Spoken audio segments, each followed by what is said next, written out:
네, 반갑습니다. 인사이트 TV이고요. 오늘 날짜가 2021년 4월 7일입니다. 오늘 그 대망의 4.7 보궐선거, 그래서 서울시장과 부산시장을 뽑는 날이죠. 누가 될지 저도 사뭇 기대가 좀 되는데요. 그래서 제가 좀 개인적으로 궁금한 게 생겼어요. 그게 뭐냐면, 서울시장의 권한이라든가 서울시장이 되면 뭐가 좋은지, 도대체 왜 저렇게들 기를 쓰고 서울시장이 되겠다고 저러는지, 뭔가 좀 장점이 많이 있고 메리트도 있으니까 그럴 것 같다는 생각이 들어서 제가 좀 알아봤습니다. 서울시장의 권한이 어떤가 하는데, 저는 이거 보면서 정말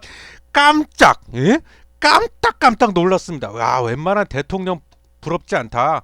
외교 분야하고요, 국방 분야만 빼고 나머지 정말 부러울 게 없어요. 어떻게 보면 대통령보다도 낫겠구나, 이런 생각이 들었습니다. 그래서 보면은 일단은 다른 그 자치단체 장이랑 좀 다른 점 중에 하나가 장관급 대우를 받는데요. 장관급. 그래서 국무회의 있잖아요. 국무회의가 뭐예요?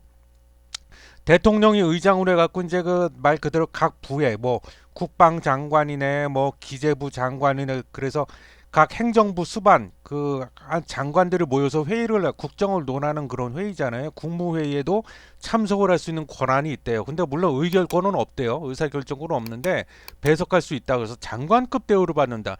여기에 깜놀했습니다. 제가 그리고 두 번째 또 깜놀한 게, 야, 경찰의 공식적인 경호를 받을 수가 있대요. 경호. 그래서 실제로도 안타깝게 돌아가셨죠. 박원순 전 시장님 2018년도에 옥탑방에 그 월세를 내고 한 달 동안 있었잖아요. 그래서 뭐 일각에서는 쇼다 뭐다 말들이 많았는데, 뭐 쇼였는지 아닌지 모르겠지만, 여기서 옥탑방에서 그때 한 달간 지낼 때도요, 그 강북경찰서에서 총 16번에 걸쳐서 총 528명의 경찰을 배치했대요. 야, 이거는 뭐 거의 대통령 안 부럽네요. 이게 실제로도요, 당 대표라든가 이런 그 유력 정치인들조차도요, 신변 보호를 위해 갖고 경찰에다 낮은 경호에도 이렇게 요청을 하면 거기에도 인력의 한계가 있대요. 그래갖고 실제로는 이분들이 자기 돈을 들여갖고 사설 경호 업체를 고용을 해갖고 사설 경호인들을 대동하고 막 이동을 한다고 그러는데, 야, 528명의 경찰을 배치했대.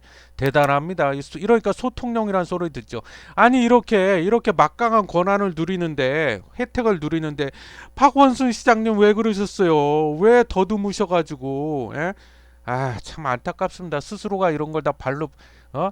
차던 발로 그냥 차버렸는지. 그리고 아까 얘기했잖아요. 국무회의에 참석하는 유일한 지자체장이다. 그리고 다양한 요금을 조정할 수 있는 권한이 있대요. 그래서 이게 지금 현재 대중교통 요금이 이제 가장 그 대표적인 거겠죠.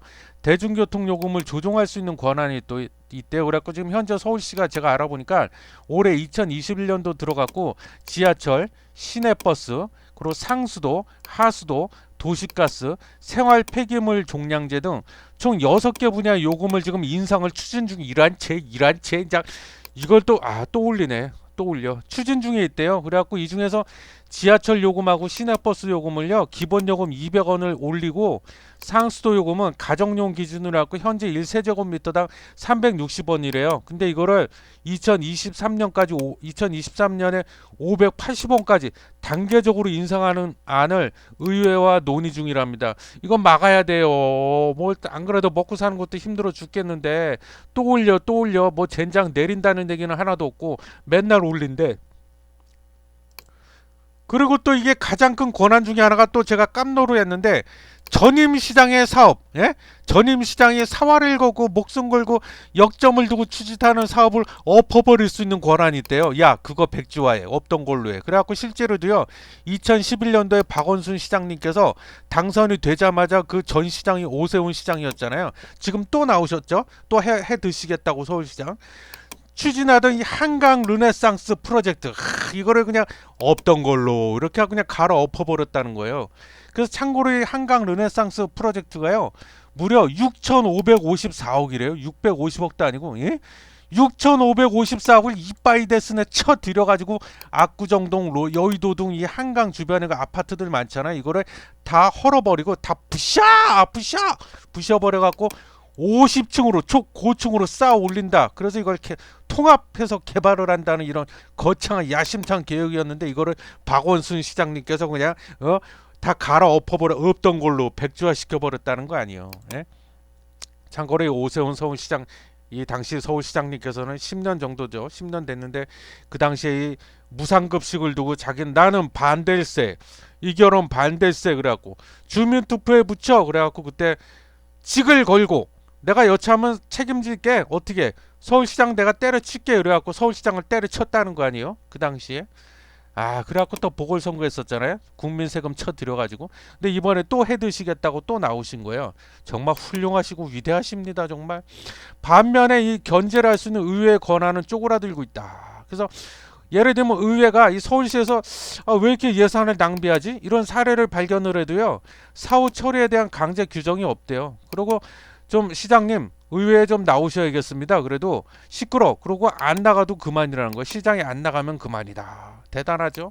그래서 참고로 이 오세훈 서울시장님께서도 전 서울시장이죠. 2010년도에 무상급식 놓고 의회하고 시장이랑 굉장히 대립을 많이 했었는데 이때 안 나가 못 나가 그래갖고 의회 나와 좀 나와 이래도 시끄러 안 나가 그래갖고 7개월 동안 안 나가고 버텼다는 거 아니에요. 그리고 마지막으로 이게 정말 막강한 권한인데 서울시청 전체 공무원이 17,000여 명이 된대요. 근데 이번에 인사권을 휘두르고 있다는, 인사권을 쥐고 있다는 거예요. 그래서 알아서 기어 이렇게 된다는 거죠. 그래서 그 4.7 실제로 4.7 서울시장 이번 그 서울시장 보궐선거를 앞두고요. 서왕진 서울연구원장님, 강은경 서울시립교영악단 대표님, 홍영준 서울시 복지재단 대표님 등이 알아서 내가 물러날게, 내가 때려칠게, 그만둘게, 알아서 그만뒀다. 그리고 저는 무엇보다 관건이요. 교통방송 TBS 있잖아요. 김어준의 뉴스공장 유명하잖아요. 김어준 씨가 진행하는 뉴스공장. 이게 어떻게 될까?